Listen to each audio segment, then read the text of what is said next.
Hello again. Carburetor fix part 2. It has been a while since we last talked, but to be honest, it needs a lot of patience to put it all back together, and I need to have a good mood and a good day to do it correctly. So this is the reason why you wait so long for that. I believe we've got everything that we need to put it back together. All the parts, the old ones, came back from the galvanization shop. We've got also a repair kit straight from Italy for our Weber 33 ADF. What's more? A few tips for the beginners. Absolutely, we don't use any silicone. In terms of carburetor, silicone is no-no. We're gonna need a glue for the screws. As we discussed, we're gonna need it for the small bolts and screws that are assemble those flaps. I am using a white grease, but only a really small amounts on all those moving parts. And this is everything that we're gonna need.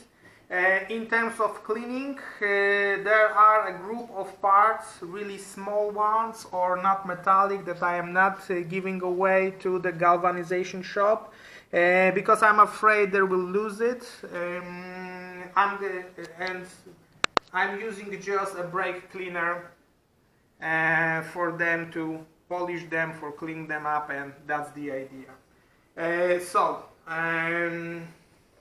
The books and literature. Actually, in that one you will not find information about Webers, but this is a really good position for all kinds of other carburetors.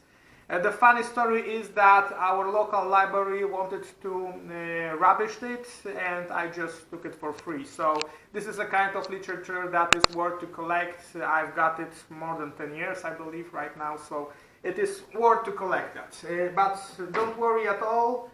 You can find all the information about most popular carburetors in the internet. So in case you forgot to take a picture or you are not sure about something, it is good to check the internet. Naturally, I will also support myself and my work using the pictures that I have taken during the reassembly, and this is something that will be useful. So okay, that's the long story short. Before we will start assembly, I will put all the jets away and make sure that they are clean. Good tip is that to do it piece by piece. Don't put everything together because sometimes they've got different values. And for example, in this particular one, this one is 170 and this one is 175. If you will mix them, the carburetor will not work correctly. So please take your time, do it one by one. We simply unscrew them and make sure that inside they are perfectly clean. Don't use any needles or any other sharp objects. These are precise made jets. So whenever you will use any kind of needle to clean them up, you will decalibrate it and you will ruin the carburetor.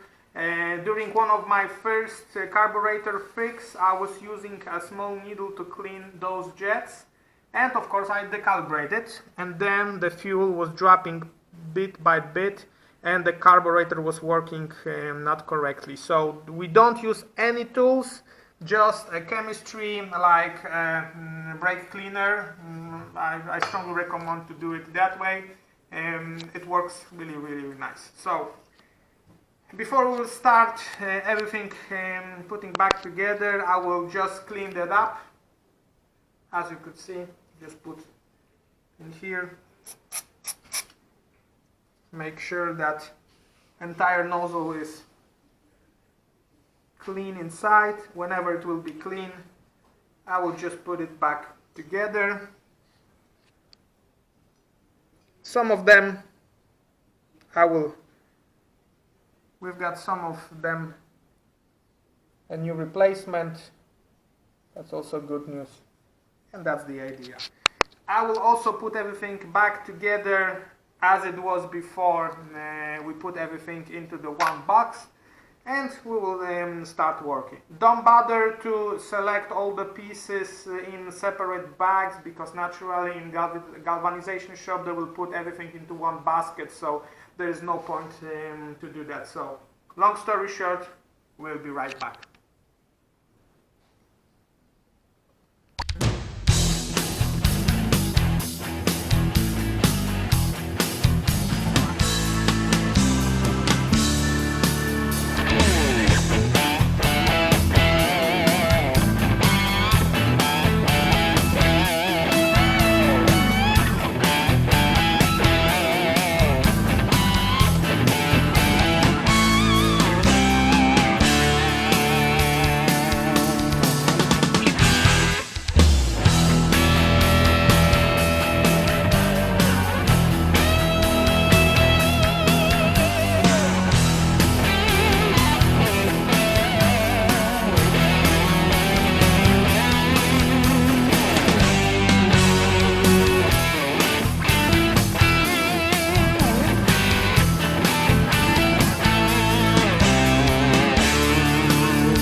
so we've got two last things. One of them is the rubber on the jet. I already put a new one back on the place.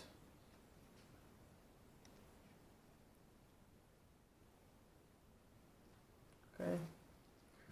And the electromagnet valve, the new one, will be put it in. Oh, what do we have in here?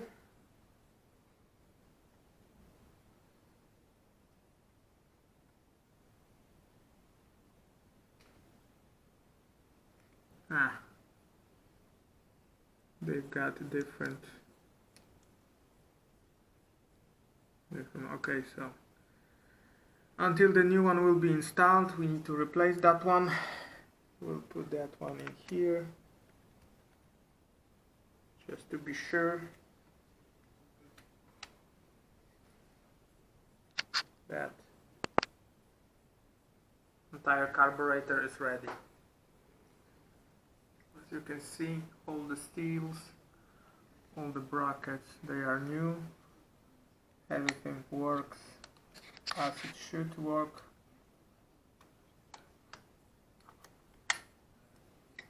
So that's the idea. Unfortunately, we've got a small accident with the brand new axle. Fortunately, the screw is already in there. Thankfully, I had another one from another carburetor. So unfortunately it's old, but we will try to rescue that one and then I will easily replace it. Thankfully it can be done after everything. So that's it about the carburetor. Right now it needs to be adjusted on the table and then adjust on the car, and it's ready to assemble. Thanks. Bye bye.